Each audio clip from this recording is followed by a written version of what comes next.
Bom, boa tarde a todos e a todas. A gente vai dar início agora à terceira sessão do seminário Metamorfoses do Neoliberalismo e Emergências Críticas.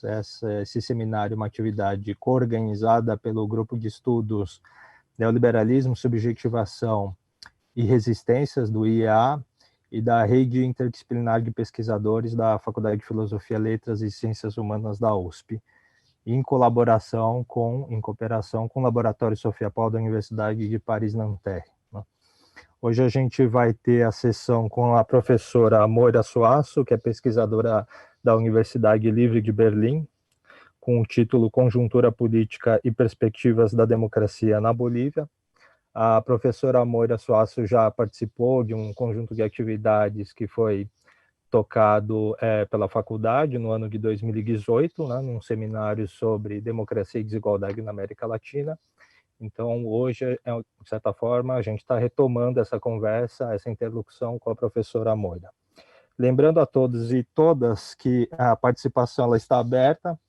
Quem desejar participar com perguntas, observações e questões pode enviar mensagem para esse e-mail que consta na descrição aqui abaixo, no iaresponde@usp.br, né, que depois da exposição da professora Moira a gente vai abrir para discussão. Então, Moira, primeiro eu gostaria de agradecer em nome dos organizadores, né, por você ter aceitado o convite para participar mais uma vez aí desse conjunto de atividades, né, para pensar, enfim, a atualidade política no nosso continente. E te deixo, enfim, a palavra para começar a tua exposição. Lembrando que a gente trabalha por volta de 40 a 50 minutos para a exposição e depois a gente abre para a discussão. Então, professora Moira, por favor. En primer lugar, muchísimas gracias, Nilton, por esta invitación y esta oportunidad para poder conversar con los colegas, con los estudiantes en la USP, en Brasil. Me da mucha pena que no sé hablar portugués. Entiendo muy bien o bastante bien, pero lastimosamente todavía no sé hablar. Está todavía en mis pendientes. Y bueno, con mucho gusto y agradecida de poder compartir un par de reflexiones sobre Bolivia, democracia, que son los temas con los que estoy trabajando los últimos 25 años más o menos. Muchísimas gracias, Nilton, y a la universidad a través tuyo. Voy a abrir mi presentación. Para iniciar esta conversación, estoy compartiendo una imagen de Google Earth, donde vemos Bolivia. Lo que me es interesante aquí es mirar Bolivia en el globo. Es la frontera con el Brasil, es nuestra frontera más grande. Aquí arriba a la derecha. Y lo que es interesante en el caso de Bolivia es la diversidad. Muy claramente diversidad geográfica, la cordillera de los Andes, nuestra región amazónica, que es la característica que compartimos con Brasil, y una zona grande también de valles. Esta presentación la he denominado Coyuntura Política y Perspectivas de la Democracia en Bolivia. Lo que estoy tratando de pensar es qué estamos mirando en la coyuntura, pero también plantearme el desafío de mirar esta coyuntura un poco desde el futuro. ¿Qué nos trae? Lo primero que quiero compartir con todas y con todos es un poco el contexto institucional. En Bolivia tenemos un Estado plurinacional de Bolivia desde el 2009, que es el momento de aprobación en el referéndum de nuestra nueva constitución. Y esta nueva constitución establece el cambio de república a Estado plurinacional, el cual es un cambio en verdad mayor. Estado plurinacional con autonomías. ¿Qué es lo que significa la Constitución si la vemos, digamos, si tratamos de pensar la diferencia entre república y Estado plurinacional con autonomías? Lo primero que salta a la vista es que hay una combinación entre instituciones republicanas que están en la Constitución, gobierno elegido, división de poderes, equilibrio de poderes, pesos y contrapesos, y por el otro lado, reconocimiento de los pueblos indígenas y de sus derechos colectivos. Lo que está haciendo esa plurinacionalidad, lo que hace a la configuración de un Estado plurinacional es el reconocimiento, en primer lugar, el reconocimiento de los pueblos indígenas, pero también la pregunta por el respeto de sus derechos colectivos y el desarrollo de institucionalidad que dé contenido a esta relación entre los pueblos indígenas y el respeto de sus derechos y reconocimiento de su identidad colectiva. La Constitución establece también 7 bancas especiales indígenas, lo que hace que nuestro parlamento, el Parlamento boliviano, sea un parlamento con representación compleja. Digamos, a diferencia del Estado republicano, el Parlamento boliviano, por la presencia de estas 7 bancas, que uno pensaría, en realidad no es mucho, porque son 7 bancas especiales de 130 en total de diputados.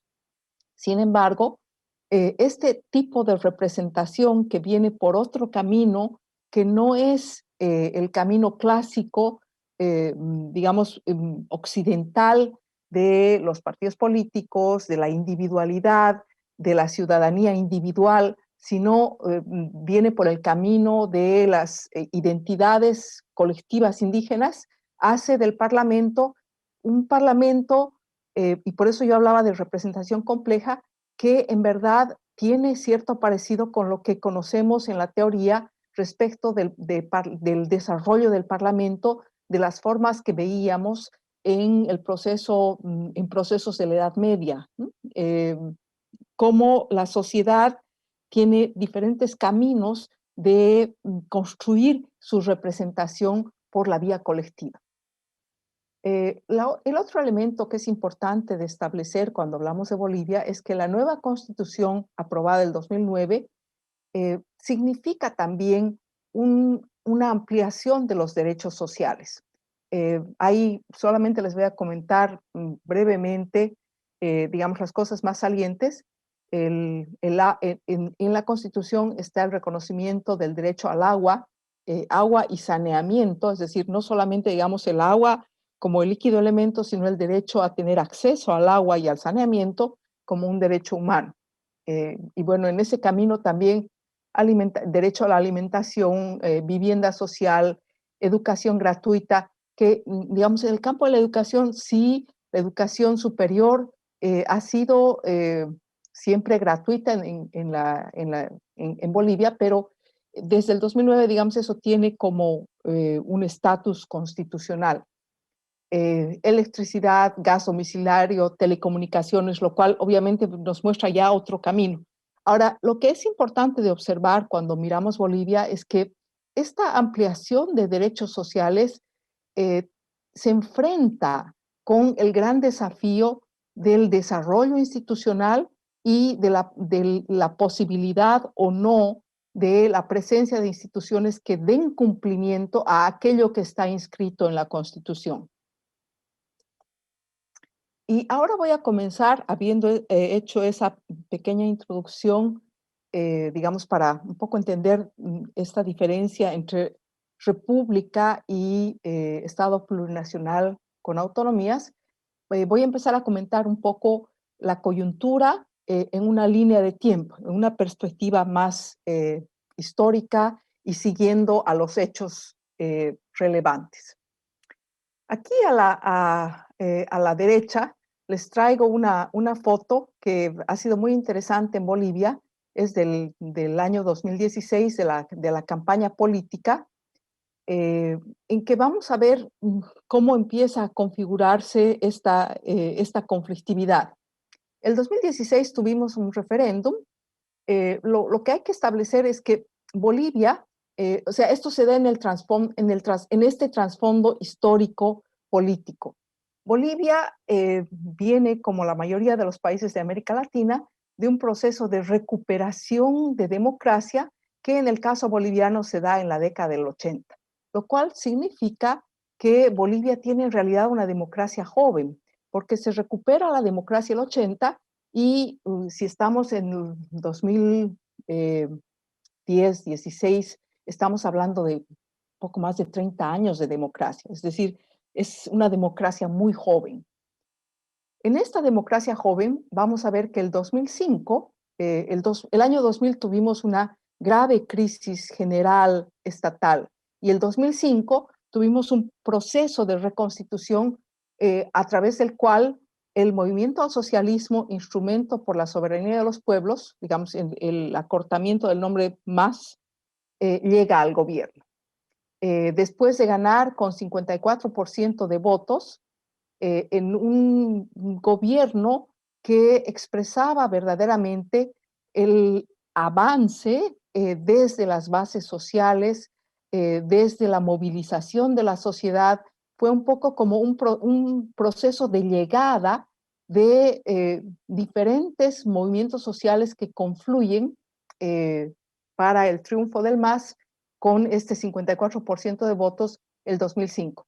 Y el MAS gana a una coalición que cada vez se hizo más chica y más chica de, digamos, representaciones partidarias que se movían desde el centro hasta la derecha, ¿no? Eran varios que habían quedado, que habían quedado cada vez más pequeños. ¿Y qué es lo que ocurre el 2016? El 2016, el movimiento al socialismo accede al gobierno el 2005, el 2006 es su primer año de gobierno, hasta el 2016 tenía más o menos 14 años de gobierno, y la gran pregunta para el movimiento al socialismo era la pregunta del liderazgo. Y el 2016 el partido decide apostar y decide ir por la reforma a la Constitución para viabilizar que el líder Evo Morales pudiera ser candidato de forma indefinida. Como esto tiene un candado constitucional porque no está permitido por la Constitución, entonces el MAS decide ir a un referéndum para cambiar la Constitución. Lo que es importante de ver es que el MAS pierde este referéndum con un margen muy pequeño. Y lo que estamos viendo a la derecha, en este cuadro, esta pintada en la calle, es para mí el cuadro interesante, la foto esta es interesante porque lo que vemos es una pintada que está atrás, en realidad, una pintada, por así decirlo, digamos, más oficial, más de un partido armado, organizado, que era la pintada por el sí, ¿no? Claro que sí, eso era la pintada original. Y encima, esta cosa más, digamos, menos organizada, que le pintan el no. ¿Por qué es interesante este tema del debate sobre el referéndum? Es interesante porque cuando el MAS accede al poder, no es pregunta el apoyo que tiene. 54% de votos era inédito en Bolivia. Ningún partido antes, en toda la historia, digamos, relativamente corta de la democracia boliviana, nunca había obtenido un tal porcentaje, mayoría absoluta clara.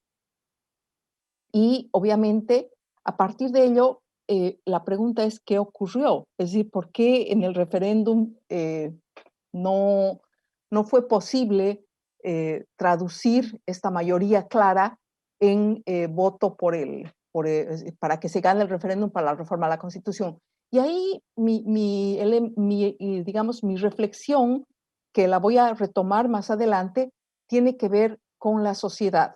Desde la perspectiva de la sociedad, ¿qué es lo que está pasando? ¿Qué es lo que se está moviendo? Yo creo que acá un elemento muy importante es observar al movimiento al socialismo como un partido con raíces, como un partido desde abajo, desde las organizaciones sociales, especialmente rurales, indígenas, campesinos, mujeres campesinas organizadas en el conjunto del país, porque eso es algo que hay que comentar también.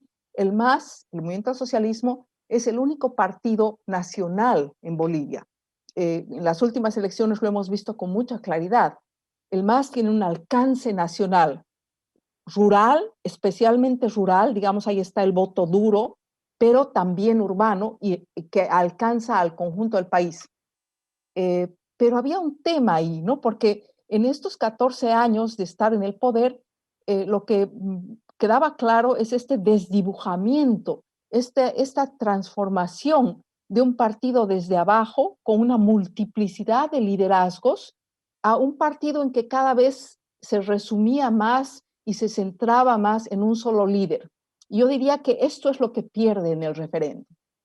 Bueno, el MAS pierde el referéndum y 2019 el presidente Morales, todavía era presidente, se presenta como candidato, digamos, en contra de la Constitución. Esto genera algo así como un movimiento, una dificultad que solamente después vamos a ver en qué consiste también, digamos, en el conjunto de la sociedad boliviana, pero genera reverberaciones, dificultades también al interior del MAS. En esta línea de tiempo vamos a ver las elecciones de octubre del año pasado, del 2019, y la apertura de una crisis política profunda. Tenemos elecciones en octubre del 19 y hubieron 3 veedurías electorales, estaba la OEA, la Unión Europea, y lo que vamos a ver es que la auditoría de la OEA, que es algo que se conoce más allá, que se ha discutido en el ámbito internacional también, establece fraude electoral en las elecciones del 19. Lo que es interesante de observar es que internamente en Bolivia la legitimidad de la institucionalidad que organiza y que en realidad le da credibilidad a los resultados electorales que le daba en el pasado y durante estos 30 años de democracia credibilidad a los resultados electorales, esa legitimidad colapsa y se abre un proceso que es interesante porque va a ser un proceso básicamente, y por eso lo coloco aquí, este es un proceso urbano de gente fundamentalmente joven, es un proceso masivo, pacífico, de defensa de la democracia. Lo que estamos viendo en la foto es al día siguiente de la elección, vamos a ver que en las calles, o sea, más allá de lo que decía la OEA, en las calles, en algunos domicilios privados y en algunas movilidades también privadas, se encuentra material electoral. Obviamente esto dificulta aún más el panorama, el ánimo en el conjunto social. ¿Qué es lo que ocurre después de esta apertura de la crisis? La Central Obrera Boliviana, que esta es, digamos, en Bolivia tenemos una sola central obrera, es la representación de los trabajadores en Bolivia, que es la COP. Los actores sociales rurales, articulados en el Pacto de Unidad, que básicamente es el origen del movimiento al socialismo, que ahí están los campesinos, están una parte importante de los pueblos indígenas, las mujeres campesinas, básicamente esos son los sectores. Es decir, estamos hablando de los movimientos sociales, lo que se conoce en Bolivia como movimientos sociales. Retiran su apoyo al presidente Morales y le piden, digamos, le piden la renuncia, le piden dar un paso al costado. Horas más tarde, las Fuerzas Armadas retiran su apoyo al presidente Morales y es esta la declaración que ha circulado con más fuerza ya en el ámbito internacional también. Y finalmente Evo Morales parte a México y después a Buenos Aires. Lo que es importante de observar, que eso es lo que quizás se conoce un poco menos, es cómo se estructura esta presidencia siguiente, la presidencia interina, que yo creo que solo eso es entendible si se entiende cómo de esa presidencia interina pasamos a la organización de nuevas elecciones. La presidenta interina, que fue presidenta por un año más o menos, esta señora Áñez, era segunda vicepresidenta del Senado, era senadora, Y en realidad, cuando observamos a la persona y su carrera política, se puede decir claramente que era una política de segunda línea, digamos, que ejercía esta segunda vicepresidencia. La primera vicepresidencia era del movimiento al socialismo, que durante la crisis política renunció también. Y lo que es importante, porque eso es lo único que permitió que en Bolivia se estructure un proceso pacífico, es la firma de un acta por el cual se acuerda una salida pacífica al conflicto entre esta fuerza, el partido político de la presidenta Áñez, pero además las otras fuerzas de oposición, y el movimiento al socialismo que tenía representación en el Congreso. Yo diría que aquí surge algo que podríamos llamar una suerte de un más institucionalista, ¿no? Que son básicamente estos parlamentarios que están en el Congreso, los que no habían renunciado, porque las cabezas, digamos, renuncian, pero el grueso de los parlamentarios del movimiento al socialismo están en el Parlamento y lo más importante es que están interesados en construir una salida pacífica al conflicto. Con estos parlamentarios más, se fija el 3 de mayo del 2020 como nueva fecha de elecciones. Y esto es interesante, el movimiento al socialismo nombra a Luis Arce Catacora y David Choquehuanca como candidatos. Esto no sin conflicto, porque el movimiento al socialismo había definido desde las bases que el candidato debía ser David Choquehuanca. David Choquehuanca es la persona de la derecha, que es un poco, y la persona de la izquierda es Lucho Arce, que me imagino que a él ya lo identifican, lo ubican. El candidato del partido era David Choquehuanca. Y ese es un tema interesante porque lo que vamos a ver es que David Choquehuanca es un líder con mucha trayectoria en el partido que, digamos, expresa todo el proceso de avance de los movimientos sociales, de los sectores campesinos, de los sectores indígenas. Entonces, yo diría incluso que David Choquehuanca un poco sintetiza la agenda del vivir bien, la agenda del respeto por la Pachamama.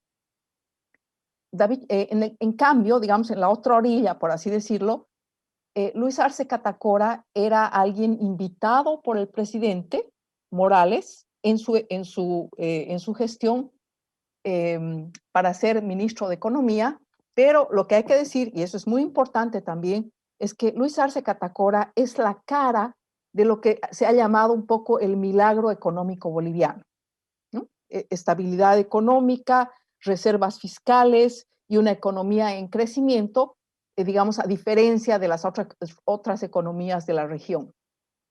Y Luis Arce Catacora va a ser el candidato que desde la Argentina, digamos, va a ser nombrado directamente por Evo Morales.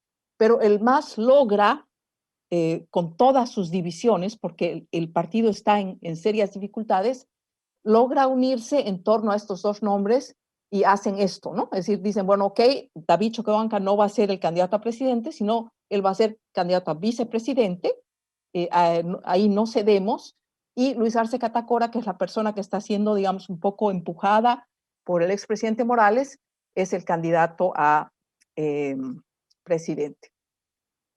Y lo que es interesante también, que yo creo que esos son un poco los detalles que es importante de observar, es que el movimiento al socialismo, y por eso lo he puesto entre comillas, elige a Evo Morales como jefe de campaña. Que en realidad con esta elección, entre comillas, lo que está haciendo el movimiento al socialismo es decirle al expresidente Morales, nosotros no queremos que seas candidato, sino que ahora tienes un nuevo rol. Vas a ser parte del partido, pero no la figura central, cuasi única, que fue lo que ocurrió durante los 14 años previos. Y lo que vamos a ver, perdón, lo que vamos a ver es que surgen, digamos, una división como más profunda dentro del MAS entre sectores, por así decirlo, evistas, digamos, más en torno al expresidente Morales, versus el más orgánico, digamos, ¿no? El más del partido, de las raíces, desde las bases. Sí. Entonces, pensando en esta línea de tiempo, lo que es importante es observar también qué ha pasado, y eso conversábamos con Nilton al principio, el 2019, 2020, inicios del 2020, marzo del 2020, es el tiempo de la pandemia. Yo creo que ese es un tema que vamos a seguir discutiendo y vamos a seguir observando por los próximos años, porque tiene grandes efectos a nivel político también. Eh, ¿Qué pasa con el sistema de salud en Bolivia?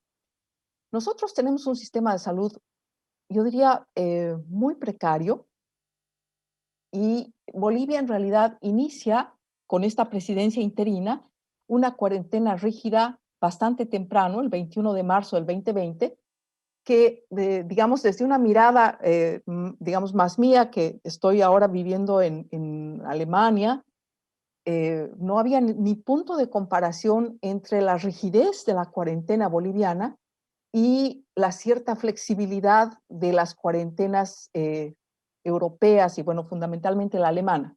En Bolivia fue verdaderamente una cuarentena con mucha rigidez que permitió, digamos, probablemente que no se desmande aún más la pandemia, pero ya voy a comentar cómo ha sido el desenlace. Eh, Ante la pandemia, las elecciones que tenían fecha en abril son aplazadas al 6 de septiembre del 2020 en acuerdo entre el gobierno interino y las fuerzas de oposición, donde también participaba el MAS. O sea, para todos en Bolivia era un poco, lo que quiero decir es que para todos en Bolivia en ese momento era un poco claro que en esas circunstancias no era posible llevar las elecciones en abril. En junio del 2020, a pesar de aquella cuarentena absolutamente rígida, y bueno, eso sí también hay que plantearlo, marzo, abril, mmm, la cuarentena fue muy rígida, pero ya hacia finales de abril, por la propia precariedad económica de un gran número, yo diría de la mayoría de las familias bolivianas, ya no era posible mantener esa rigidez de la cuarentena por la apertura económica que significaba. Y la gente empieza a salir, especialmente toda la gente que vive del día a día, toda la economía informal. Y entonces en junio del 2020 vamos a tener un sistema de salud que colapsa abiertamente. En la mayoría de las ciudades del país tenemos muertes no hospitalarias, es decir, que no se cuentan como muertes por el COVID, con, es decir, verdaderamente, por tanto, los números no están diciéndonos mucho, los números oficiales, y también muertes en calles y vehículos. ¿Por qué a mí me parece importante este dato? Porque yo creo que eso cambia la mirada del conjunto social respecto a la realidad, ¿no? ¿Cuál es la realidad? ¿Cuál es nuestra sociedad? ¿Cuál es la posibilidad de certidumbre que nos permite el Estado?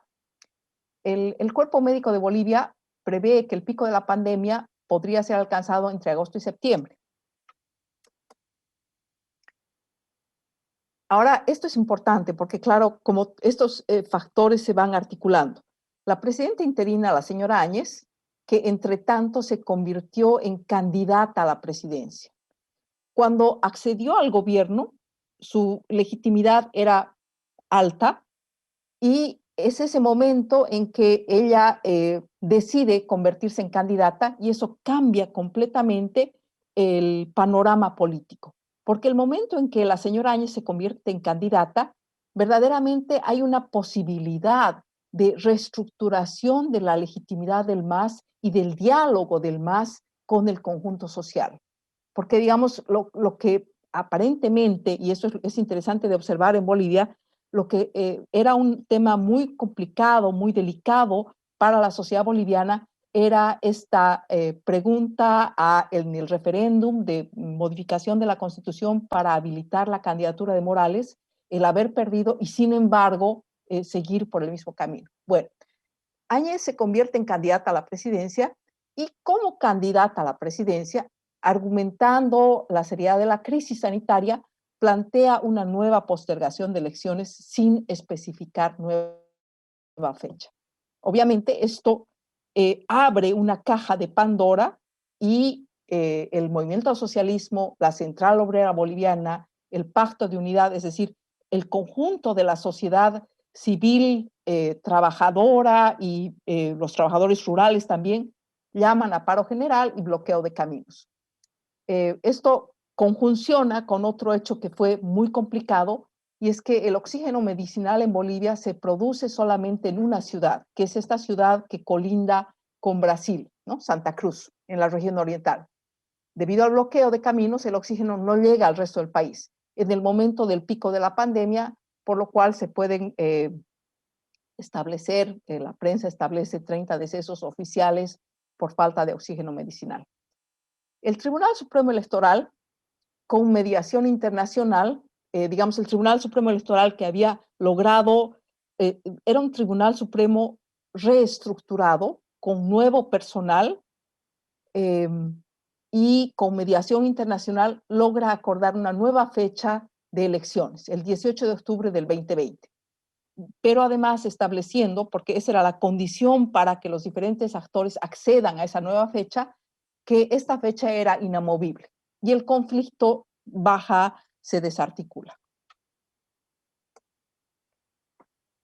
Ahí ya me estoy acercando al presente, digamos, estoy ya en el momento de las elecciones, y las elecciones efectivamente se llevan a cabo el 18 de octubre.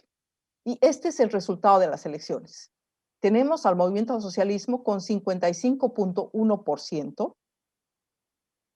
El segundo, Comunidad Ciudadana, con Carlos Mesa, con 28.8%, es decir, 20 puntos por debajo, poco menos de 20 puntos por debajo. El tercero, 14 puntos por debajo del segundo, con Camacho. Y acá es lo que es interesante, y es que yo diría que pensando un poco cuál ha sido la clave y cómo podemos entender que el movimiento al socialismo haya sacado en realidad por lo menos 8 puntos más que su resultado en las elecciones previas, que tuvieron estas dificultades que desataron la crisis.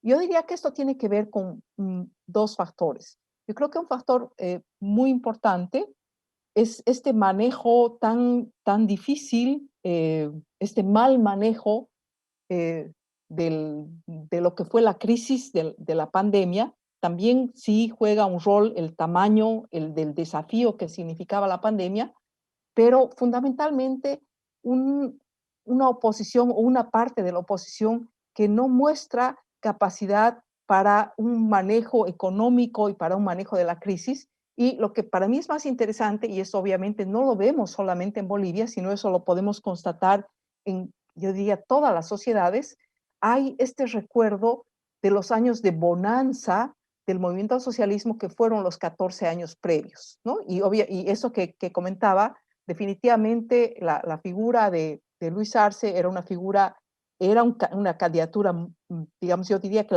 una de las más sólidas que podía haber presentado el MAS, porque es la cara de la estabilidad económica, del crecimiento. Pero el otro factor importante es esta profunda dificultad de articulación, de división de las oposiciones, ¿no? Y lo que vamos a ver en las oposiciones es también este abanico tan amplio de opciones políticas. Cuando vemos la figura, por ejemplo, de Camacho, esta persona que tiene 14%, ese es un liderazgo regional, básicamente de Santa Cruz, y ese es un liderazgo, yo diría, muy cercano a Bolsonaro, un poco en la línea ideológico-política, me da la impresión de que está en ese camino, ¿no? Por sus declaraciones, ahí autoritarismo, hay varias cosas que me permiten establecer esa cercanía.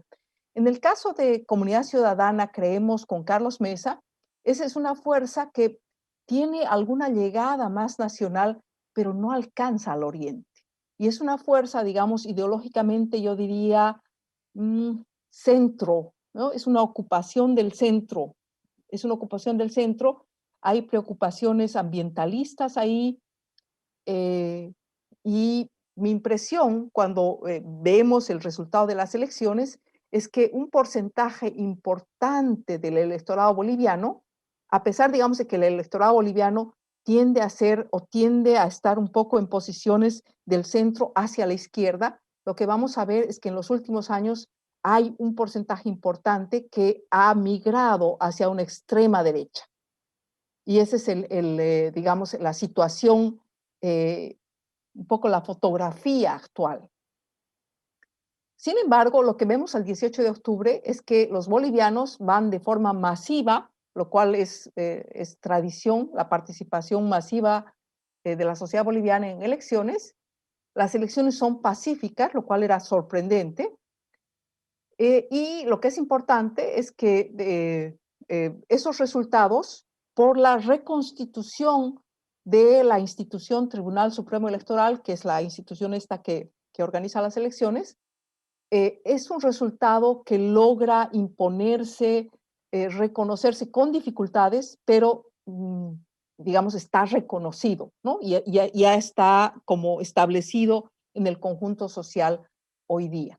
Lo que vemos es un sistema de partidos de tripié y es claro que están estos dos clivajes como los clivajes políticos centrales, ¿no? La división étnica cultural que nos establece esta ruptura entre el campo y la ciudad, ¿no? Ahí es muy claro que los bastiones del movimiento al socialismo, el voto duro del movimiento al socialismo, está en el campo, están entre un 30, poco más tal vez, pero el partido también tiene anclaje, tiene llegada a los sectores urbanos.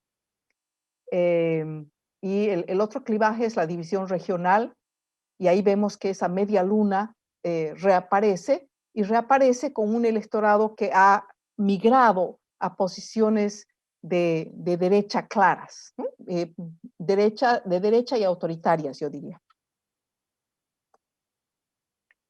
Ahora, ¿qué ha pasado con el MAS? ¿Qué ha pasado con el movimiento al socialismo? Aquí a la derecha les muestro una foto que es un poco complicada. Yo tengo la impresión de que es una tendencia, es una tendencia que hay que observar. ¿Qué es lo que estamos viendo en la foto? Lo que estamos viendo en la foto es un grupo de militantes del movimiento al socialismo que después del triunfo eh, van a una repartición pública y, digamos, les piden a los empleados de esta repartición pública que deberían renunciar y deberían irse a su casa. Eso es lo que están haciendo ahí. Después, es importante plantear que esto no ha sido oficial, sino es más cosas que ocurren en diferentes reparticiones. Este es el caso de una de las reparticiones. Ahora, sin embargo, lo que vamos a ver es que el MAS está como dividido, y yo diría que hay como por lo menos dos alas que se están observando con mucha claridad. En el MAS ha habido una circulación de liderazgos que es una oportunidad que el movimiento por la defensa de la democracia casi se puede plantear que otorga al movimiento al socialismo, porque si no hubiera habido esta, digamos, esta defensa de la democracia en las elecciones del 2019, el MAS no hubiera tenido esta oportunidad de pasar por esta, si se quiere, circulación forzada de liderazgos, ¿no? Pero eso plantea un nuevo tiempo para el MAS y es una oportunidad para la pregunta por la democracia interna en el partido, y la división se da entre una suerte de MAS como más orgánico, donde la democracia es una pregunta importante, está la agenda del vivir bien y también está una vieja demanda de renovación, que la vamos a ver muy clara después de que se consolide el triunfo en las elecciones del 2020. Hay voces muy fuertes en el movimiento del socialismo que piden que el nuevo gobierno verdaderamente sea nuevo gobierno en sentido de que no sea la misma gente que ha estado en función de poder los 14 años previos del MAS.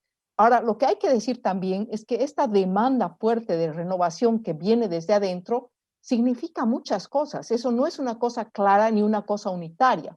Significa vivir bien, el respeto a la tierra versus extractivismo, que eso sería, digamos, más como el ala de David Choquehuanca. ahí hay un tema de crítica al extractivismo, pero también es claro que los 14 años del MAS hubo una agenda extractivista caminando en el país. También es una democracia interna versus autoritarismo, es decir, versus estas tendencias más caudillistas y la pregunta por la institucionalización del partido. Y en el otro camino, digamos, en la otra orilla está el más en torno a Evo Morales, que también tiene que ver con el hecho de que el MAS ha estado 14 años como partido en el gobierno y la articulación de las raíces del MAS, de los movimientos sociales, de las organizaciones sociales, con los sectores urbanos, ha sido por la vía de los invitados, que yo tengo la impresión de que, digamos, el germen de ese caudillismo más autoritario tiene origen en este hecho, ¿no? En el hecho de no reconocerle a los sectores urbanos un derecho a participar con todos los derechos, por así decirlo, en el partido.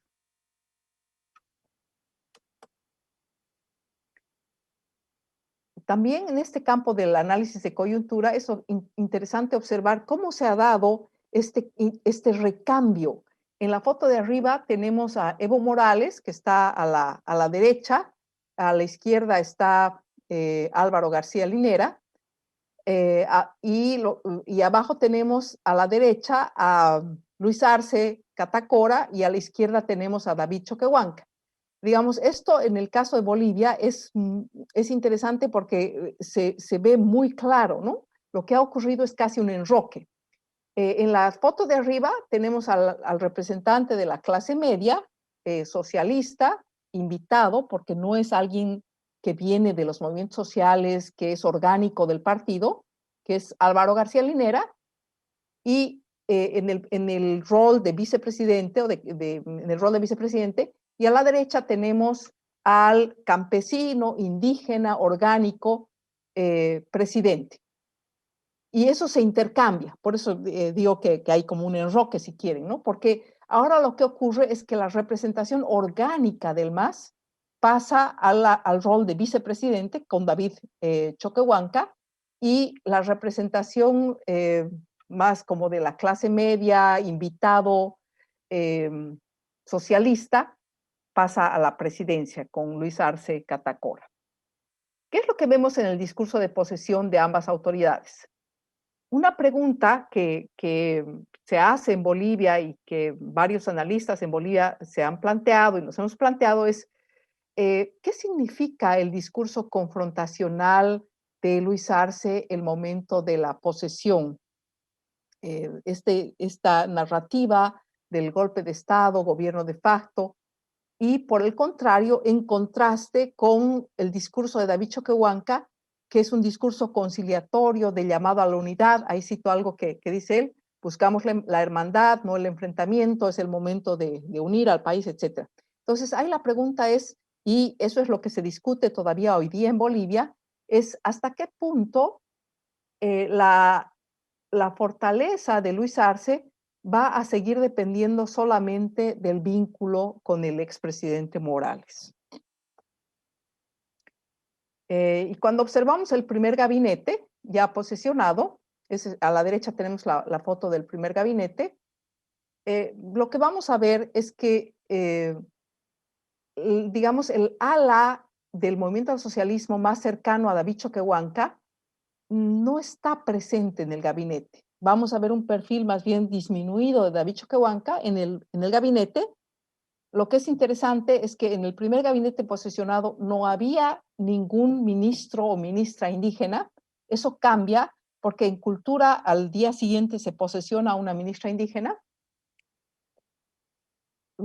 Observamos un gabinete tecnócrata con 7 ministerios, donde está autonomía, está más bien economía, presidencia, que significa una suerte de un espacio de cierta autonomía del presidente Arce, y nos muestra también una agenda de prioridad, ¿no? Donde se quiere mostrar un gobierno que está funcionando, del nuevo gobierno. Claramente salud, economía, bueno, salud, obviamente la pandemia, economía, planificación, hidrocarburos, trabajo, presidencia y gobierno. Y acompañando a este gabinete más tecnócrata, un gabinete político con 9 ministerios, que lo que nos muestra ya en los últimos días que está con alguna inestabilidad, ya se ha cambiado a un ministro. Y obviamente la pregunta pendiente es Luis Arce y Evo Morales. La pregunta que se está discutiendo hoy día en Bolivia es si cómo se establece esta relación. Evo Morales ha vuelto al país, ha vuelto exactamente a un año de que había partido, y esta foto es muy decidora porque es la primera vez que aparecen públicamente en el mismo evento a partir de la vuelta de Evo Morales. Es una reunión del ex gabinete en pleno del presidente Morales, o sea, del expresidente Morales, y a esa reunión del ex gabinete son invitados David Choquehuanca y Luis Arce, ¿no? Y acá lo que para mí es interesante de observar es que el gran desafío del presidente Arce es estructurar un gobierno, por supuesto, del movimiento al socialismo, pero con sello propio. Es decir, la pregunta para Luis Arce es la posibilidad o no, el hecho de que pueda o no construir autonomía respecto a Evo Morales, pero también al mismo tiempo asegurarse el apoyo del partido, ¿no? Porque esa es la gran pregunta respecto a Evo Morales.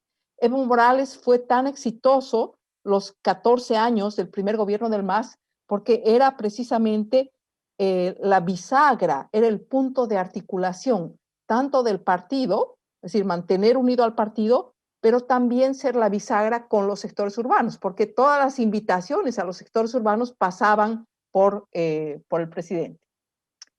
David Choquehuanca, claramente la agenda de Choquehuanca es la agenda del vivir bien, la agenda del respeto a la tierra como una madre nutricia, y obviamente su desafío es contener los intereses del extractivismo que estaban presentes ya en el periodo 2006-2019, ¿no? Esa es la gran pregunta, y eso no estamos observando todavía porque no está claro por dónde se va a desarrollar la política económica en Bolivia.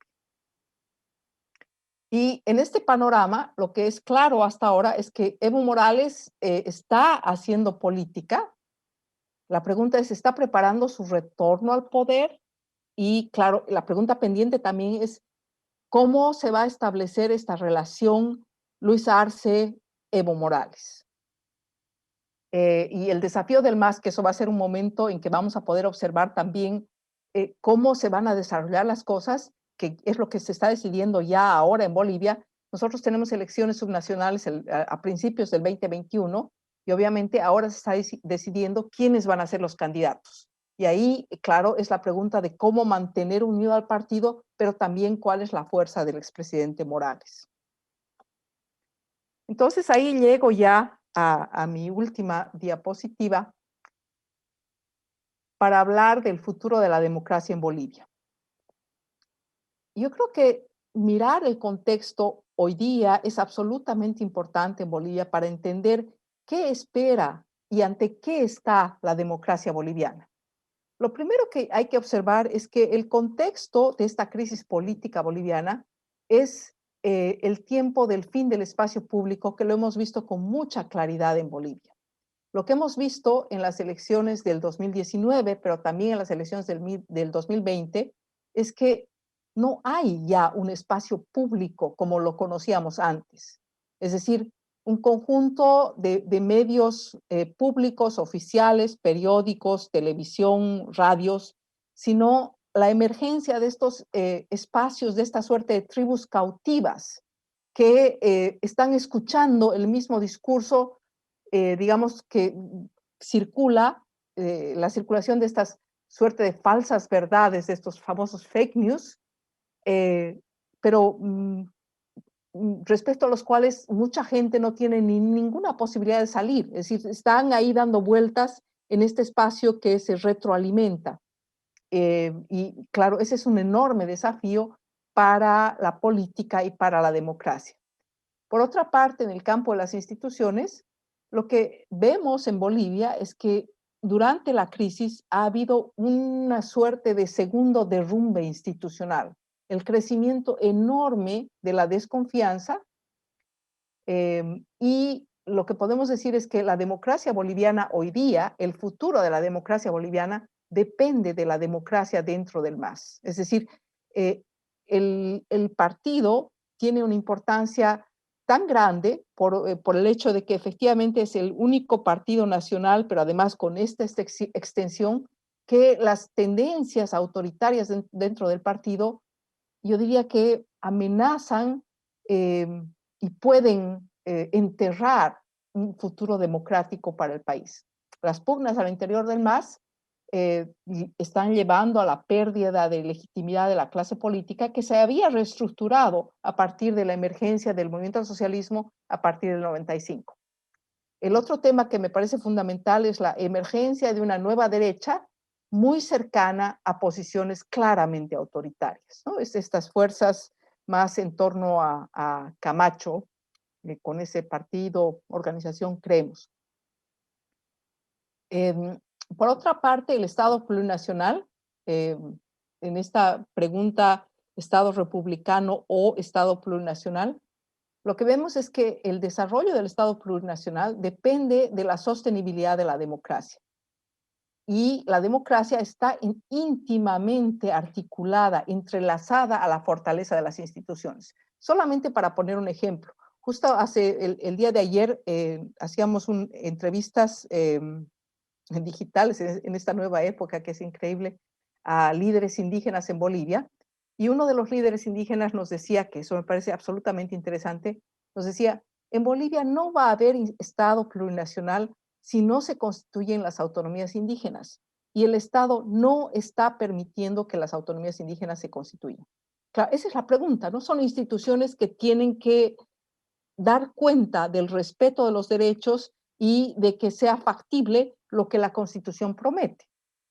Y finalmente, el último punto que me es importante es que en digamos, los desafíos globales, que eso nos ha dejado, yo diría, muy claro, la pandemia, el COVID, estamos ante tamaños del desafío que no equilibran con la debilidad del Estado y la debilidad de las instituciones en el caso de un país como Bolivia. Es decir, es imposible.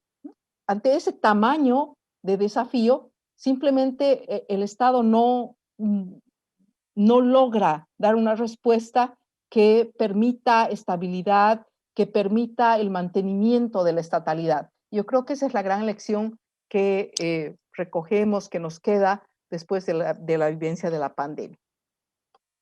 Muchísimas gracias. Estas son las fuentes hemerográficas, las imágenes. Muchas gracias por su atención. Ótimo, a gente que agradece, Moira. Muito, muito bom mesmo. Você deu um panorama bem geral e além do panorama geral também fez uma análise da conjuntura, que é enfim, que é um assunto que nos interessa muito aqui para o grupo de pesquisa, né? Enfim, para essa discussão que a gente tem levado. O que a gente costuma fazer, Moira, a gente abre 2 ou 3 rodadas de questões, né? Uhum.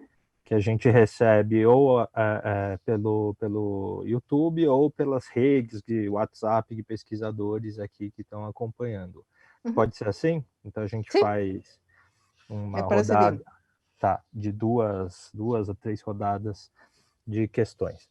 Bom, um brevíssimo comentário, assim, retomando um pouco a discussão que você trouxe em 2018, né, no seminário que a gente organizou na Faculdade de Filosofia aqui da USP sobre democracia e desigualdade na América Latina.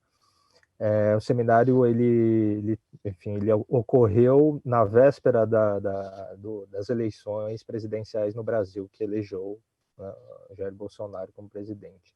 E naquele momento, enfim, estava tudo muito incerto, a gente estava discutindo, existia a possibilidade real do candidato do PT, o Fernando Haddad, enfim, ele estava no jogo, né? A eleição do Bolsonaro ainda não era um fato consumado. E naquele momento a gente discutiu um assunto hiper atual, que é a crise do sistema representativo, a crise das democracias, especificamente no nosso continente, né? E a gente fez isso a partir também de um cruzamento com a discussão sobre o neoliberalismo ou as novas versões do neoliberalismo, que é o tema do nosso seminário aqui, né, das metamorfoses do neoliberalismo. Então, a primeira rodada aqui de perguntas, eu selecionei 2 perguntas mais gerais para reintroduzir essa discussão, né? A trajetória do MAS, ela, segundo alguns estudiosos, e salvo engano também segundo o que você já escreveu, o que você já analisou, a trajetória do MAS, ela teria migrado de uma perspectiva claramente democrática para uma outra centrada na figura do Evo Morales. Ao longo desses anos, teve um deslocamento, né, de uma pauta claramente democrática para uma outra, né, enfim, mais centrada na figura presidencial do Evo, né. Isso foi uma trajetória do partido, do MAS, né. Se essa interpretação estiver correta, ela nos dá vários elementos para explicar, para compreender as tensões que levaram à crise institucional de 2019. Na sua exposição, isso fica muito claro, né?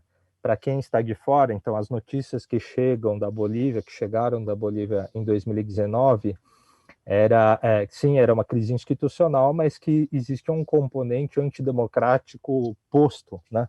Quase como se fosse a narrativa do golpe, foi muito facilmente assimilada aqui no Brasil, né?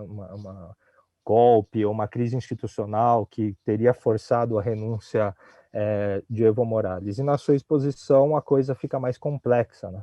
O Evo perdeu apoio dentro do MAS, né? De setores e de organizações que apoiavam, que o apoiavam até então. Como é que você pensa, primeira pergunta, como é que você avaliaria, então, a relação entre essa crise institucional de 2019, né, que ocorreu na Bolívia, e o que alguns analistas estão chamando desse recrudescimento autoritário do neoliberalismo, que é um recrudescimento que, obviamente, não se restringe só ao nosso continente, mas é um processo global.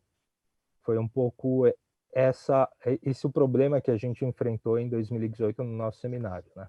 Existe um processo global de recrudescimento autoritário dessas novas versões do neoliberalismo e que teria atingido o nosso continente, né?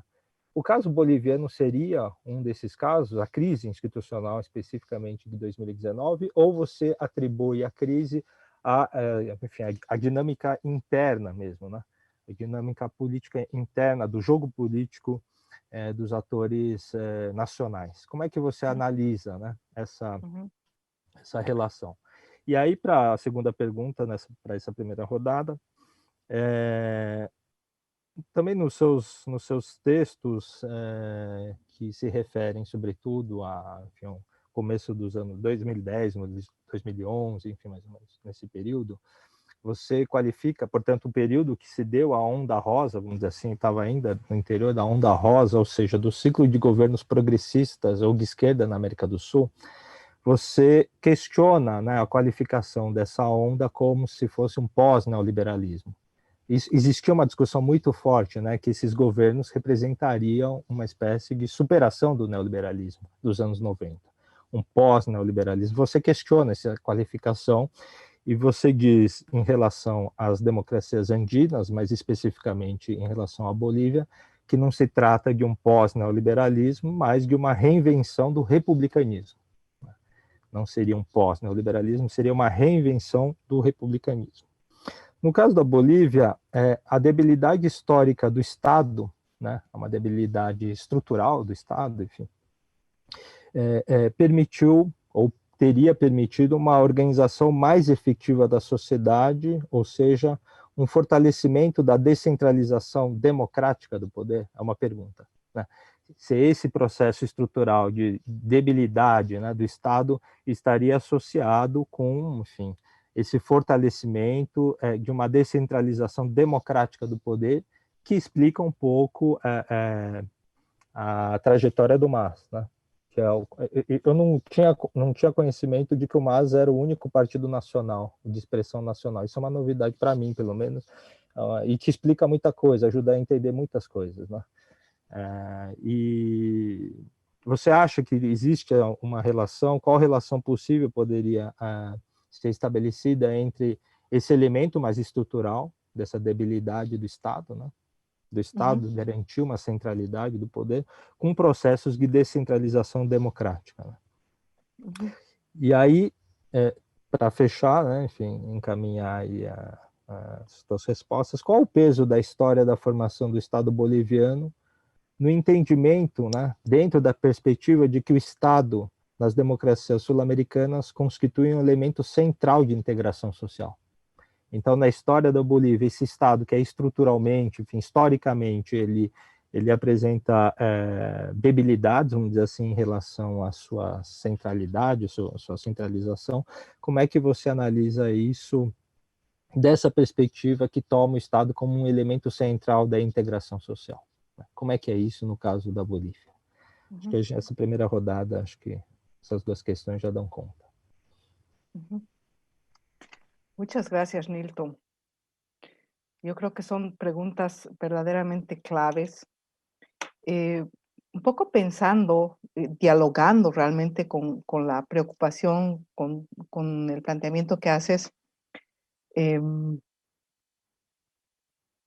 ¿qué significa o hasta qué punto vemos en el caso boliviano, en la crisis 2019, en la crisis política institucional 2019, un recrudecimiento autoritario del neoliberalismo?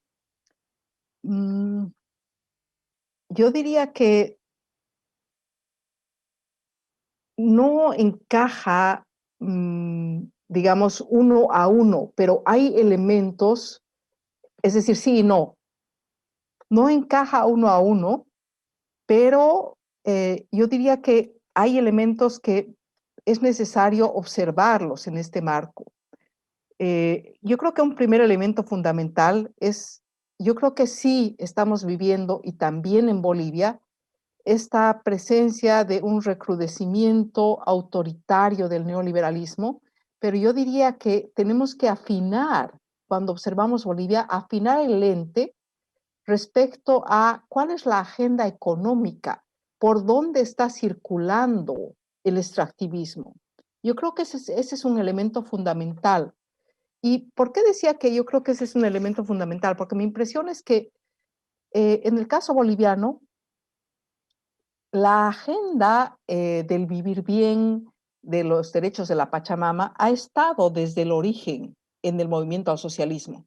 Sin embargo, como que las presiones también más del contexto, más de los diferentes actores sociales, obviamente también tienen un poder y tienen una fuerza. Entonces, mi impresión es que cuando observamos al movimiento al socialismo, más que observar, digamos, solamente el discurso, tenemos que observar verdaderamente cuál es la agenda que se está llevando a cabo, cuál es la agenda que se está llevando a efecto. Y yo diría que en el caso del movimiento al socialismo, es muy interesante ver cómo esta crisis del 2019 le da una segunda oportunidad a esta fuerza política nacional con raíces que es una fuerza que viene de abajo hacia arriba, y le da una segunda oportunidad para reencontrar, y eso es bien interesante en el movimiento al socialismo, ver cómo hay una preocupación y hay un debate extenso respecto a esta suerte de reencauzar la agenda del MAS en el camino del vivir bien, en el camino de un modelo alternativo al extractivismo, que yo diría extractivismo, es decir, extractivismo, neoliberalismo. ¿Cuáles son esas relaciones? ¿No? Yo creo que ahí hay un tema que tenemos que observarlo más de cerca y tenemos que volver al tema. Lo que para mí no encaja, y ese es un tema que creo que es muy importante de observar también, especialmente mirando el caso boliviano, es que si no vemos este desgaste más por la vía de este centramiento en un solo liderazgo, que era ya una contradicción en sí misma. porque el MAS es un partido desde abajo, por tanto, no encajaba mucho con la figura de la construcción, más de la idea de la construcción de una fuerza política en torno a una sola persona. Eso hacía ruido desde el origen. Pero, ¿qué es lo que ocurre? Lo que vamos a ver es que el 2019 me da la impresión de que eso hace aguas. Eso hace aguas y hace una implosión hacia afuera y hacia adentro. Y lo que es interesante de observar hoy día es que esos son los temas, yo diría, de discusión dentro del propio partido. Y claro, eso es muy interesante de ver. El movimiento al socialismo tiene una trayectoria y tiene una experiencia de saber que solamente la unidad es el camino al poder. Y ahí hay una fuerza muy interesante de ver cómo construyen esa unidad lidiando con estas fuerzas que están implosionando, ¿no? Que están generando estas fisuras, estas dificultades internas. Pero en general, digamos, en esa pregunta para mí es muy importante el hecho de plantear que yo diría que no es tan sencillo, ¿no? Es más complejo, pero además en estas diferencias de detalle, yo creo que en el detalle está el diablo, ¿no? Está lo que tenemos que observar, lo que tenemos que mirar.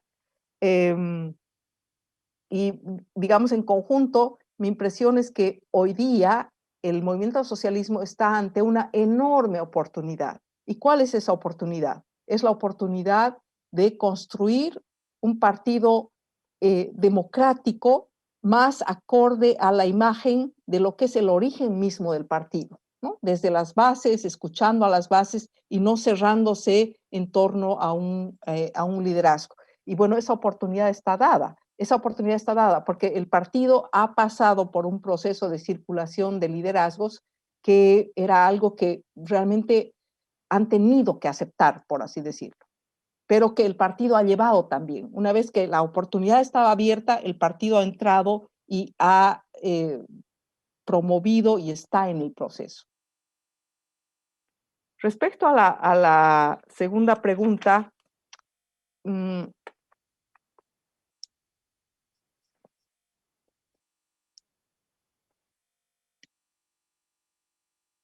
sí, yo creo que lo que nos está enseñando el caso boliviano es que hay una suerte de reinvención del republicanismo, pero a partir de escuchar y de volcar la mirada con más claridad ante el conjunto social. Es decir, la debilidad del Estado en América Latina, pero concretamente en Bolivia, tenía que ver con un Estado que no encajaba, que no reconocía, que no salía desde las preocupaciones, desde la institucionalidad, de mirar y de emerger desde el conjunto social, digamos, uno a uno. Y es interesante, en Bolivia lo que vemos es que esta reconfiguración del Estado, y si miramos la historia del Estado plurinacional, en verdad es una historia que comienza con la descentralización municipal. Comienza en los 90 con la descentralización del Estado y la llegada del Estado a los 314, en ese momento, a los 314 municipios. Es decir, el país, Bolivia, se reinventa a partir de la descentralización. Yo diría que estamos viendo el fruto estatal, el fruto político estatal recién hoy día. Y yo creo que es interesante porque eso ha puesto en el centro de la pregunta esta tarea que tú mencionabas, Nilton, de la integración social como tarea del Estado. Yo creo que eso está recién quedando claro en Bolivia. Es decir, cuando nosotros miramos, por ejemplo, todo el debate sobre el estado de bienestar en Estados Unidos o en Europa, ese es un debate que no era ni siquiera pregunta en el caso boliviano. Y yo creo que ese es un debate que hoy día está muy claro en el centro. Ese es el tema político y esa es la tarea a afrontar. Y obviamente ese es un desafío muy grande, precisamente por el tamaño reducido y hoy día mucho más por todo el desafío que significa la pandemia y el achicamiento y la destrucción de la economía que estamos viviendo hoy día. Ótimo, ótimo. Eu queria pegar esse finalzinho da sua fala para encaminhar essa segunda rodada, porque você tocou num ponto que eu acho que ficou mais claro, quando você diz que vamos dizer assim, esse papel importante, fundamental do Estado na integração social se deu antes pela pluralização ou pela democratização do próprio Estado, ou descentralização, vamos dizer assim. O Estado ele passou por uma modificação, né? E essa modificação tem consequências que a gente está chamando aqui de integração social.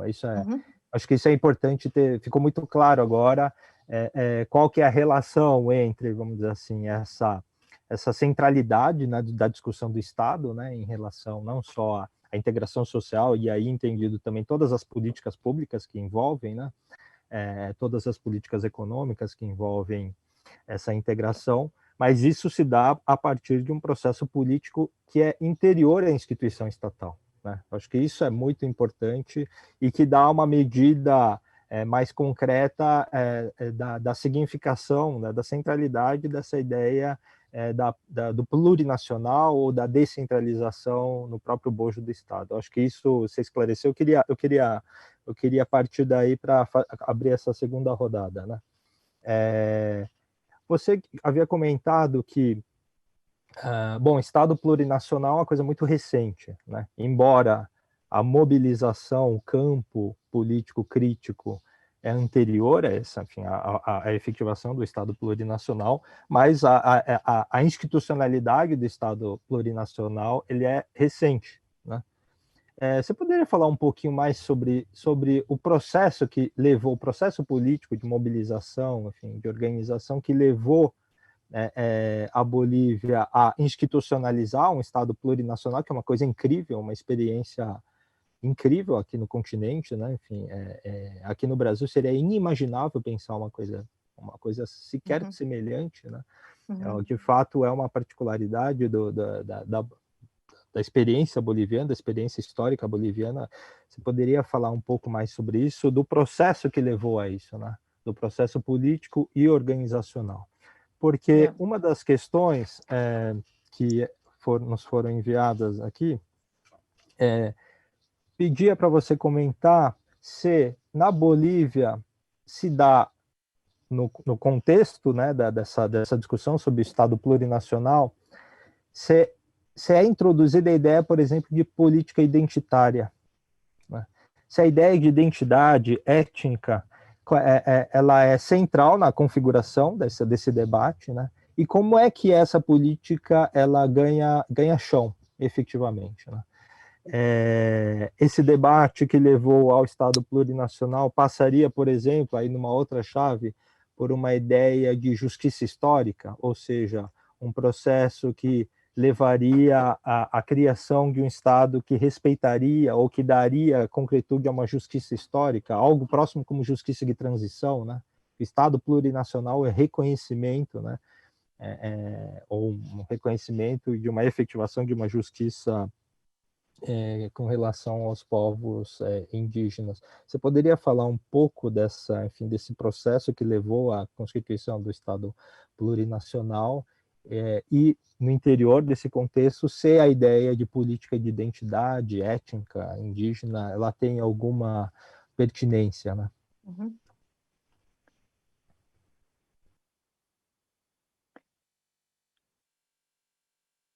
Verdaderamente cuando pensamos en el Estado plurinacional con autonomías y vemos la Constitución boliviana, observamos un conjunto bastante acabado, ¿no? Con la ampliación de derechos, con la representación especial indígena, el reconocimiento de los pueblos indígenas, el reconocimiento identitario. Y lo que, digamos, primero pensando en la pregunta que tú hacías, Nilton, ¿cómo se llega a esto? Yo diría que es un proceso definitivamente de organización del conjunto social, de los pueblos indígenas, de las organizaciones sociales que va definitivamente de abajo, ¿no? Que van organizando, es este proceso de lucha, claro, Bolivia, uno de los países más indígenas de América Latina, junto a Guatemala y a Ecuador, bueno, ahí estamos, ¿no?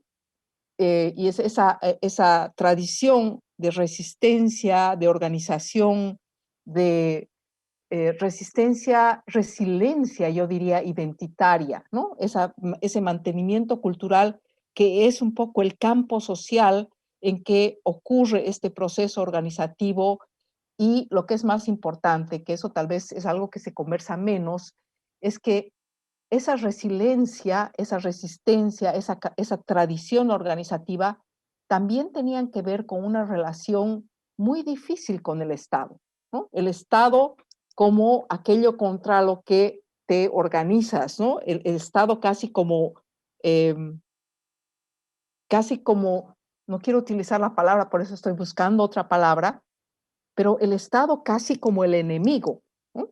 Es decir, te organizas contra, te defiendes de, y eso se ha caído. Cuando se estructura el Estado plurinacional, lo que es claro y lo que ha cambiado en Bolivia es que a partir de la Asamblea Constituyente, el Estado es nuestra creación, por así decirlo, ¿no? Es la creación de los pueblos indígenas, es la creación del movimiento campesino, es la creación de las mujeres indígenas, es la creación de la Central Obrera Boliviana, pero la pregunta es, ¿está? Y es muy claro cuando haces entrevistas, trabajo de campo, esta identidad con este cuerpo normativo que es la Constitución. Eso es muy claro. Pero digamos, hasta ahí llego a un punto a un antes y un después, si quieres. La siguiente pregunta que tú planteas, que yo creo que es clave, es ¿qué pasa después? El Estado plurinacional está en la Constitución, ahí lo podemos observar, podemos leer qué es lo que plantea, incluso podemos saber cuál debería ser el desarrollo institucional.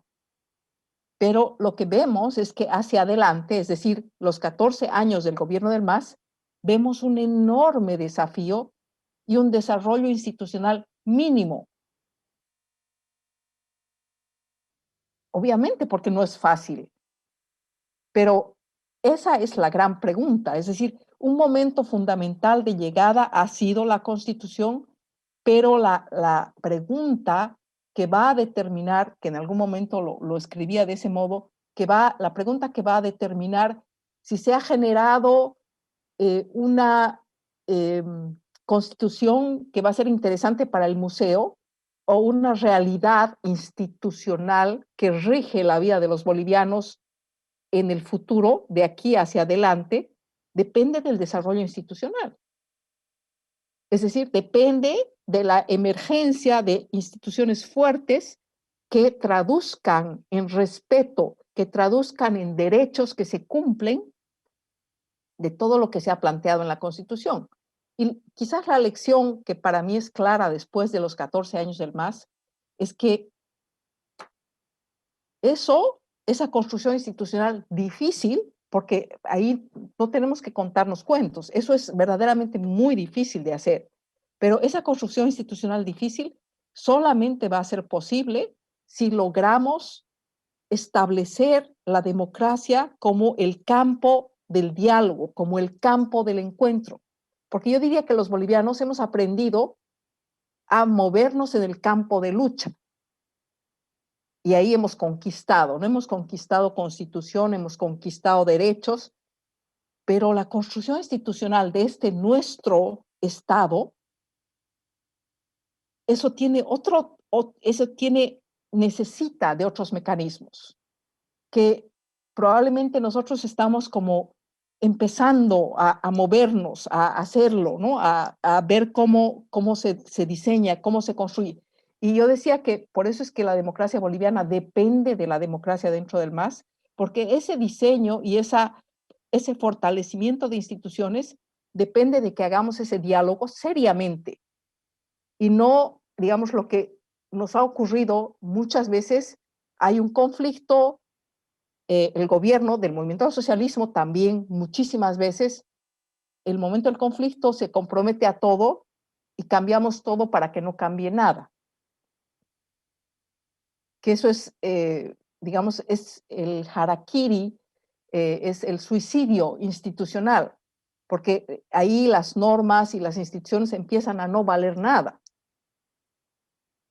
Y claro, yo creo que ahí están los desafíos. Y yo creo que también eso es el cansancio de lo que han sido y de lo que es la base social del MAS. Por eso es esa mirada también vigilante, ¿no? La pregunta, el desafío es convertir en instituciones fuertes lo que es todavía en la mayor parte de los casos una promesa de la Constitución.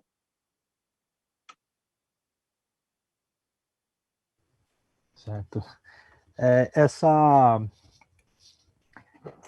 A crise de 2019 deixou como se ela tenha esclarecido, né, a dimensão propriamente de uma crise institucional, legal, enfim, quando você diz que as instituições que reconheciam o processo eleitoral estavam sendo fortemente questionadas, né, enfim, tinha toda quando a presidenta interina ela se propõe, se lança a candidatura, né, ela perde legitimidade. Então, a crise institucional do ano passado revela essa dupla dimensão, me parece, entre uma crise propriamente institucional e uma crise de legitimidade mesmo, né? Uma crise da estrutura institucional, da democracia boliviana, enfim, de como as instituições funcionam, e de outro lado, do processo de legitimação dessa institucionalidade, né? Uma dupla crise, né? Que é convergente, né? Levando essa dupla dimensão que é ao mesmo tempo que é convergente, né? Um outro elemento que você destacou na sua exposição, que também me chamou muita atenção e chamou a atenção aqui de tá aqui em algumas perguntas que nos foram comentários que nos foram enviados, é que o MAS, ele teve, o fato do MAS abrir, arejar, né, para o desenvolvimento, para a aparição de novas lideranças, né, isso foi fundamental para que o MAS ele não só ganhasse, voltasse a presidência, né, mas enfim, como se o próprio processo de abertura interna do partido fosse uma resposta a essa crise, né?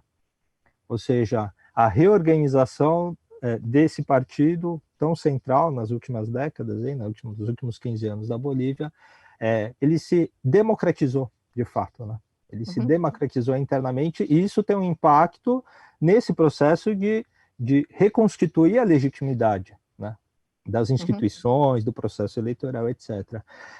Isso é uma coisa que chamou muita atenção, né? Quer dizer, um dos atores envolvidos, né, que parte da crise, ele tem uma escolha clara, estratégica. É claro que isso, imagino que tenha sido com muita tensão, com muito conflito, mas a orientação do MAS permitiu que esse processo de nova legitimidade, né, ao processo de institucionalidade se desse, né?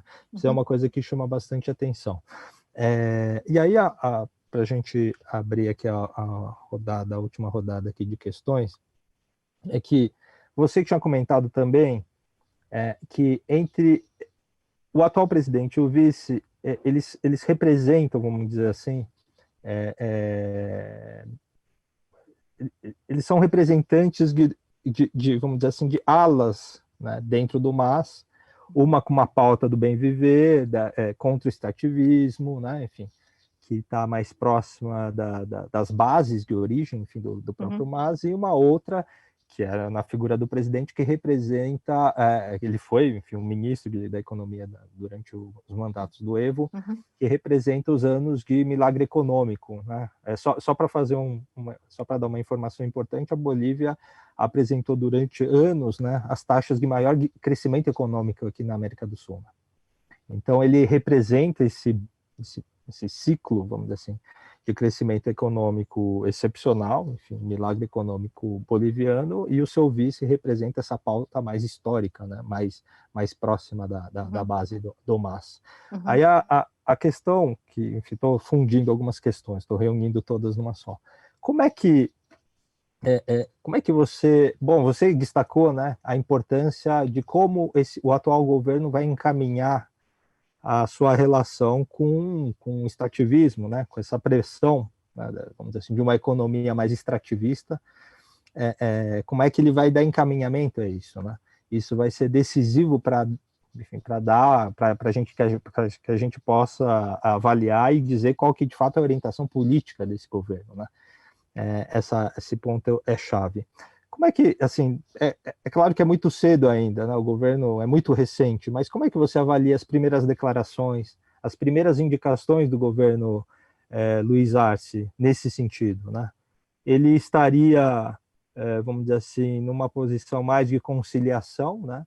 Conciliação de uma pauta anti-extrativista, pelo bem viver, uma pauta histórica do MAS, mas ao mesmo tempo tendo que dar conta, enfim, de injunções econômicas, né? Enfim, como é que você, as primeiras declarações, as primeiras medidas do governo atual, se é possível já ter alguma ideia de qual que vai ser a tendência, qual que vai ser a orientação do atual governo? Yeah. E aí, para fechar, uma questão que eu acho que é importante, e que é um pouco desdobramento disso, qual que é o lugar das políticas sociais? Porque a gente sabe que durante os mandatos do Evo, tal como durante os mandatos do governo do Partido dos Trabalhadores, do PT, e sobretudo dos mandatos sobre a presidência do Lula, houve um desenvolvimento grande de programas sociais, né, de transferência de renda, tal. É muito semelhante a alguns programas, inclusive o desenho desses programas com os que existem ainda aqui no Brasil, né? Existe um equivalente ao Bolsa Família na Bolívia e assim vai, né? Qual que foi, durante os mandatos do Evo e, sobretudo, quais podem ser, né? Qual pode ser a função, o lugar dessas políticas, né? Qual que é o impacto político dessas políticas sociais que eles tiveram durante o mandato do Evo e que eles podem ter, né? Eu pergunto isso porque no Brasil existe um grande debate, né? Enfim, em torno dessa discussão, né? O impacto político desse tipo de programa social. Yeah. Tem uma centralidade, existe essa centralidade também na Bolívia ou não? Né? Ya. Em, sí, el primer comentario que hacías y que traduce también la preocupación de todas las personas con las que estamos conversando. Sí, yo creo que observando el caso boliviano y especialmente el caso del movimiento al socialismo, me da la impresión de que la pregunta que emerge un poco en el campo de la izquierda, en el campo de los partidos progresistas de izquierda, eh, yo creo que ahí hay una pregunta pendiente en Bolivia que es una pregunta muy clara, ¿no? Que es el tema de cómo posicionarnos respecto a la democracia dentro del partido. Y tú lo has dicho muy claro, es decir, en el caso boliviano era un tema que no quieres mirar porque siempre es complicado y que de pronto el movimiento al socialismo se democratizó porque no le quedó otra. Y hacer ese paso, ¿no? Es decir, esa circulación de liderazgos. Eso es un paso muy grande y me es impresionante cómo en el caso boliviano ha sido un paso, si tú quieres, a regañadientes, un poco empujado por ese movimiento urbano de defensa de la democracia, pero lo que hay que decir también es que una vez que está abierto el camino, los militantes del MAS, especialmente los militantes del MAS en todos los espacios urbanos de Bolivia, tomaron el tren. Entonces, eso es un carro que está caminando. Y claro, ahí está la pregunta. Y va a ser interesante observar las elecciones subnacionales que son en febrero del próximo año. Febrero, marzo. Es muy pronto. Es muy pronto y ahí vamos a ver qué ha ocurrido, ¿no? Porque obviamente el momento de las elecciones y la definición de las candidaturas en todo el país, en todos los municipios y en todas las gobernaciones, eso es un caldo de cultivo para la implosión de la unidad más férrea. Y va a ser muy interesante porque el único camino para lograr esa alquimia de ir a las elecciones y lograr unir nuevamente al partido, mi opinión es que solamente va a ser posible con procesos transparentes, democráticos, de diálogo, de articulación, de negociación dentro del partido. Y creo que eso va a ser la prueba también. Pero es un partido más armado ahora que ha pasado por este proceso de circulación de liderazgos. La otra pregunta que planteabas, Nilton, es definitivamente una pregunta clave. Por las primeras declaraciones, no se puede decir tanto de cuál va a ser la orientación respecto a esta pregunta clave, no solamente en Bolivia, sino en toda América Latina. Es decir, cómo se relaciona un gobierno que se quiere progresista con el extractivismo es un tema absolutamente importante. Y lo que podemos ver hasta ahora, digamos, mirando el discurso y las primeras declaraciones de Choquehuanca, es muy claro. Es muy claro en sentido de que ahí vemos una agenda del vivir bien, del respeto por la naturaleza, hay una agenda ecologista. Pero claro, la primera preocupación para mí es observar el gabinete. Cuando observamos el gabinete, yo no veo cuáles de los ministerios están cerca a esta agenda. En realidad no hay. Sin embargo, por el otro lado, cuando observamos las declaraciones, observamos el gabinete, lo que sí se ve con las declaraciones de Luis Arce es que hay una agenda muy clara de las políticas sociales. Y ahí es que vemos el cambio respecto a un Estado que tiene muy clara la película, que tiene un rol en la integración de la sociedad y en sentido de asumir esta responsabilidad. Ahora, lo que yo creo que es el gran desafío en toda América Latina es que una cosa ha sido eh, la estructuración de estas políticas sociales, que como tú bien has dicho, en algunos casos eran muy parecidas a las políticas brasileras. En Bolivia teníamos el bono a los niños, teníamos el bono a las mujeres, a los ancianos, un seguro de salud universal, pero claro, es otro panorama el que teníamos en los tiempos de la bonanza. Y en realidad ahora estamos ante el momento de administrar una crisis económica sin precedentes. Sin embargo, lo que ya hemos visto, y por eso es que me da la impresión de que el Estado boliviano ha cambiado, el gobierno de transición ante la pandemia hizo una primera entrega de una cantidad de recursos limitada, digamos, que tiene que ver con el tamaño del Estado boliviano también, y la primera determinación del gobierno de Luis Arce, que eso creo que se va a entregar esta semana ya, es la entrega de un bono de 1.000 bolivianos, es algo así como $150. Digamos, uno puede decir no es tanto, pero para el tamaño de los problemas de las familias bolivianas es una señal clara y es un poco lo que se espera. Pero claro, el desafío es muy grande. Y claro, hablando del tema del extractivismo, la gran pregunta para Bolivia, el momento en que se ha agotado el gas, es el litio. Y esa es una pregunta eh, muy grande, muy importante, y además ante la cual tenemos actores que están observando el tema. La región donde está el litio boliviano, que son estas enormes reservas, es una región que ha tenido muchas dificultades con el movimiento al socialismo y que es la región de donde es el Cerro Rico de Potosí, bueno, el famoso Cerro Rico de Potosí de la época de la colonia, es el mismo departamento.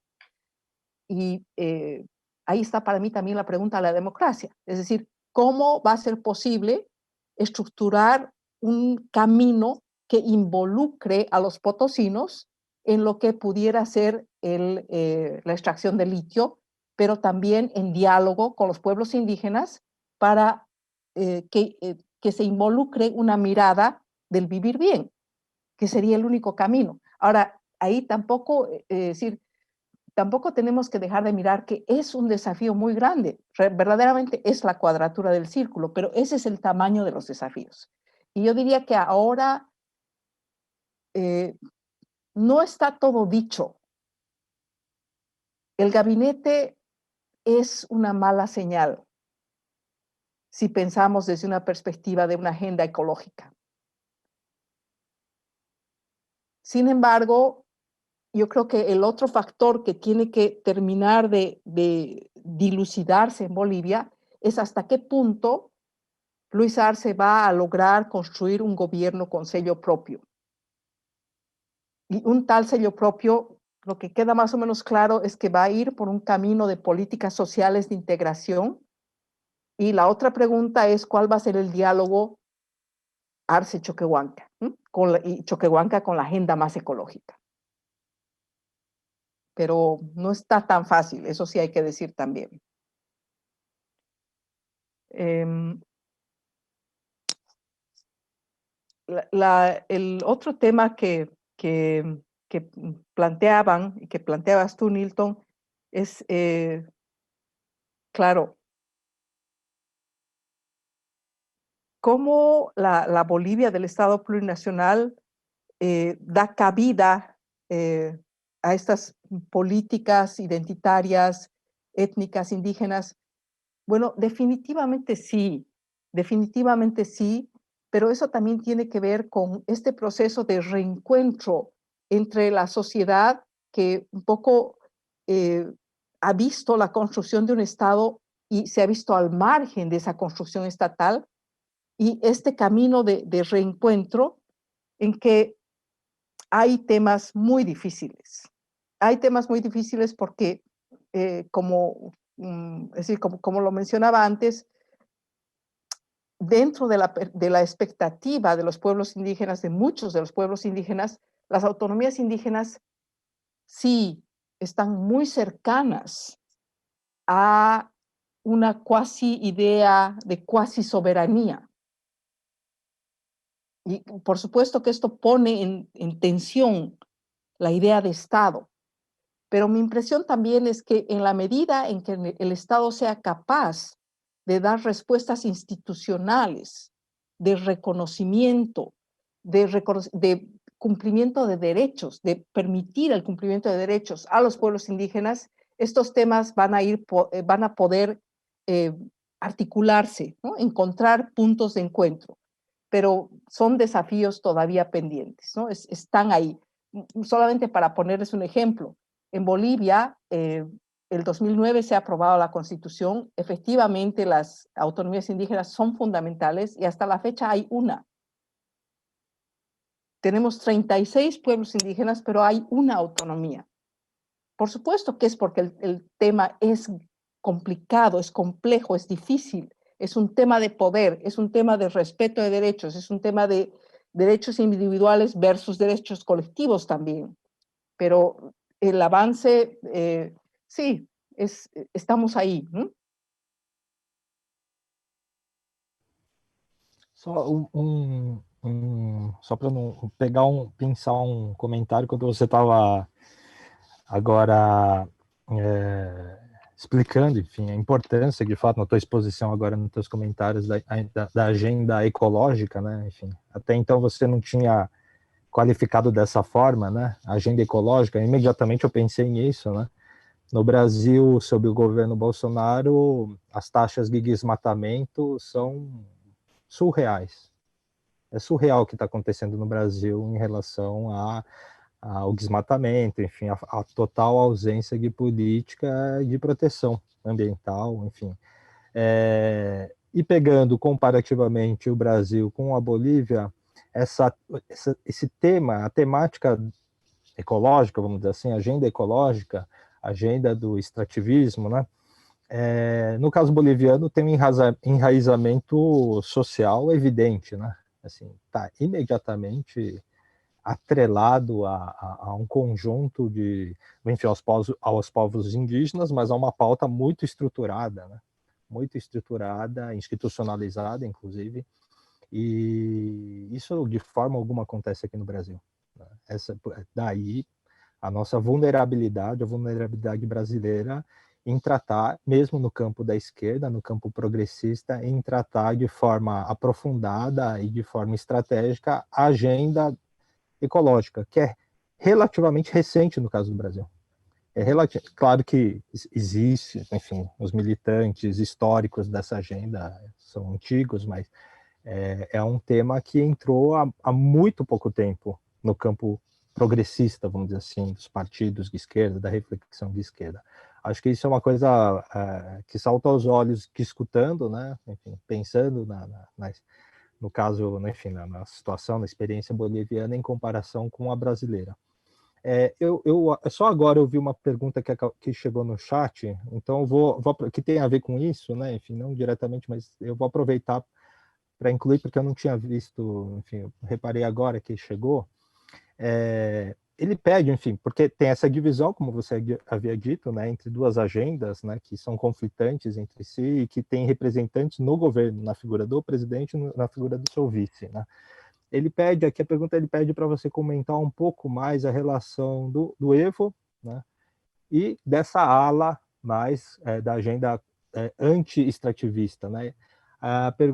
O comentário pergunta faz assim: a fraude, o golpe nas eleições não impediu que Evo retomasse agora para o país, né?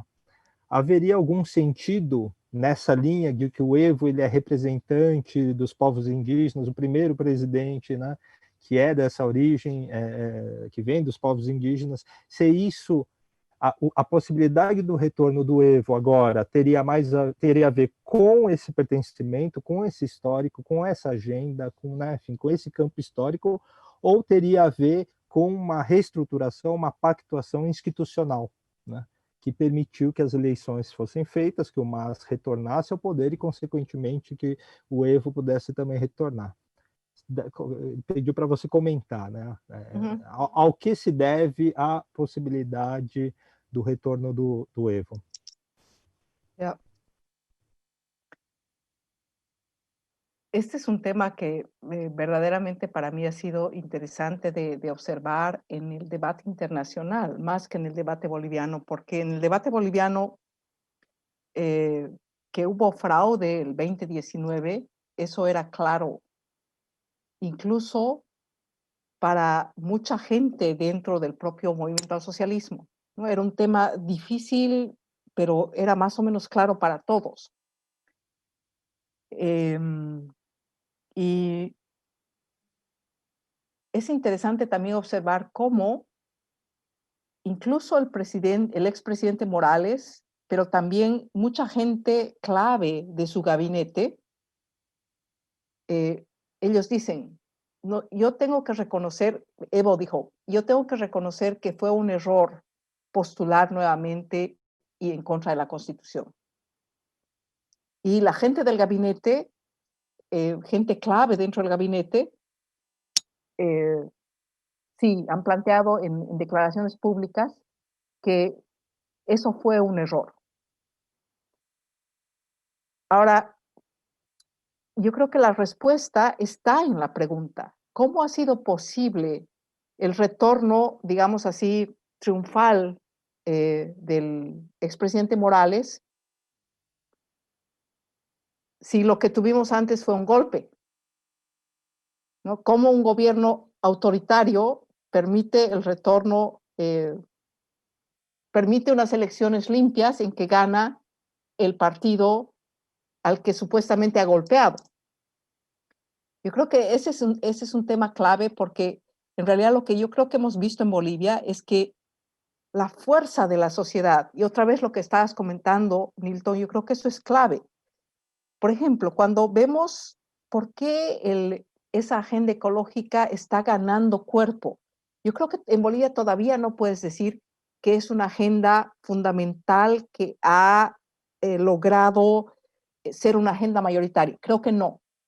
Pero yo creo que es una agenda que está ganando fuerza, está ganando cuerpo, pero eso es posible porque hay una alianza que se ha ido estructurando a través del tiempo entre sectores indígenas, que son los portadores de esta agenda ecologista, especialmente tierras bajas, Amazonía boliviana, y sectores urbanos. Y obviamente esto se ha acelerado en los últimos incendios, eso es muy claro. En los últimos incendios y la sequía grave que, que han tenido las ciudades de Bolivia y especialmente La Paz el 2017, finales del 2016, inicios del 2017, ¿no? Y su relación con ese tema de las quemas, etc. Pero esa articulación, pueblos indígenas, sectores jóvenes urbanos, y es algo que tú ves que está como ebulliendo, ¿no? Que está articulándose, está cocinando hacia arriba. Y van a ser precisamente estos sectores urbanos los que también articulan, estructuran, se vuelcan a la protesta por la defensa de la democracia. Y para mí es interesante observar cómo eso no es tan claro de observar, porque no es algo así como que tú puedes decir, bueno, los sectores urbanos que están defendiendo la democracia es algo así como una oposición al MAS. Yo diría que no es tan claro. Yo me puedo imaginar, por ejemplo, que si tú haces investigaciones más profundas en ese campo, vamos a encontrar sectores que en algún momento han votado por el MAS, que de pronto se alejan y que incluso el 2020 puede ser que han votado otra vez por el MAS. Es decir, es una cosa así, una situación más fluida, ¿no? Más líquida. Y me da la impresión de que lo que ocurre con el retorno de Evo Morales tiene que ver con este hecho que en verdad es un poco triste. El liderazgo del presidente Morales tenía un capital político enorme. O sea, yo me imagino cómo hubiera sido la situación si el expresidente Morales hubiera simplemente no candidateado para el 19 y hubiera candidateado directamente los candidatos que han candidateado al 20. El presidente Morales hubiera ido a un retiro para una vuelta triunfal a la presidencia. Y claro, el proceso entre medio es para mí interesante de observar. No es algo que ha sido como digitado. Lo que veo claro yo el 19 es la fuerza de la calle. Es la fuerza de la calle que está dialogando con la Central Obrera Boliviana, y la Central Obrera Boliviana ante la fuerza de la calle dice, hermano presidente, usted tiene que dar paso al costado. Es la fuerza de la calle que está dialogando con Pacto de Unidad, que en un momento dicen, no, esto ya no da más, hay que moverse. Y esto es lo más complicado, Milton. Cuando observamos la historia de Bolivia, esta fuerza de la calle no es la primera vez que actúa. La primera vez que actúa la fuerza de la calle y saca a un presidente elegido, claro, es en la crisis del 2000, del 2003, que sale Sánchez de Lozada, huye a Estados Unidos y se reestructura una transición al filo de la norma que nos permite reencauzar la democracia.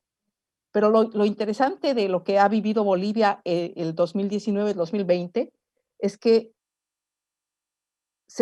la fuerza de la calle dicta el camino, se reestructura por la vía de una nueva elección y vuelve por la puerta grande la fuerza previa, porque eso es lo que ha ocurrido. Pero digamos la fuerza previa que no es la misma. Yo creo que eso es lo interesante. No es la misma en el sentido de que es el MAS, pero es el MAS con la clara señal desde la sociedad de que tienen que articularse como un partido democrático que responde a la sociedad boliviana.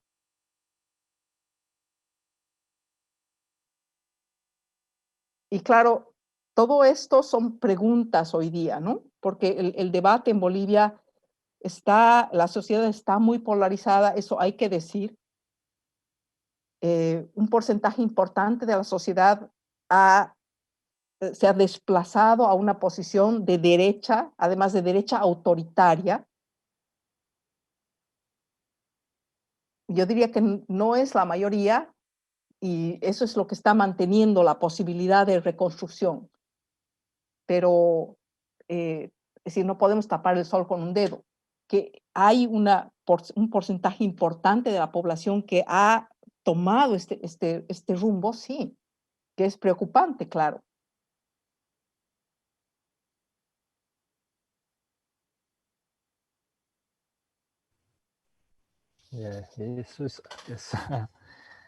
Acho que esse é um ponto de inquietação comum, né? Mm, Embora os contextos boliviano e brasileiro sejam diferentes, acho que esse é um ponto de inquietação comum. Enfim, tem um crescimento evidente das forças antidemocráticas, né? Que estão cada vez mais estruturadas, né?